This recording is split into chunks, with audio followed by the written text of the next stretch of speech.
Degrees of comparison. Ravi is as clever as Gopal. ఈ sentence అర్థం ఏంటి? రవి గోపాల్ ఇద్దరు కూడా సేమ్ క్లెవర్నెస్ విషయంలో సేమ్ అని అర్థం, ఈక్వల్ అని అర్థం. They are equal in cleverness ఆ అర్థంలో ఉంది. అంటే ఇది యాజ్ క్లెవర్ యాజ్, ఈ స్ట్రక్చర్ గమనిస్తే మనకు ఇది పాజిటివ్ డిగ్రీలో ఉంది అని అర్థం. పిడి అంటే పాజిటివ్ డిగ్రీలో ఉంది అని అర్థం. దీన్ని ఇప్పుడు కంపారిటివ్లో మార్చాలి. కంపారిటివ్లో మార్చాలంటే స్ట్రక్చర్ ఏంటి? నాట్ రాసి ప్లస్ కంపారిటివ్ అడ్జెక్టివ్ ప్లస్ దాన్ రాస్తే కంపారిటివ్లోకి మనం చేంజ్ చేయవచ్చు.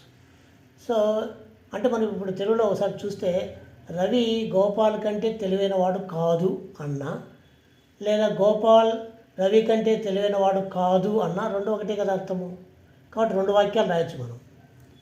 ఇలాంటి డిగ్రీకి, ఇలాంటి ఈక్వేటివ్ పాజిటివ్ డిగ్రీకి, లేదా సింపుల్గా ఈ స్ట్రక్చర్లో ఉన్న పాజిటివ్ డిగ్రీకి మనం రెండు కంపారిటివ్ డిగ్రీ ఆన్సర్లు రాయవచ్చు.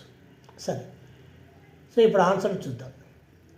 రవి ఈజ్ క్లెవరర్ దాన్ గోపాల్. మన స్ట్రక్చర్ ఏముండాలి? నాట్. కాదు, నాట్ అనే అర్థంలో ఉండాలంటే నాట్ ఉండాలి, కాబట్టి నాట్ లేదు, wrong. Gopal is more cleverer than Ravi.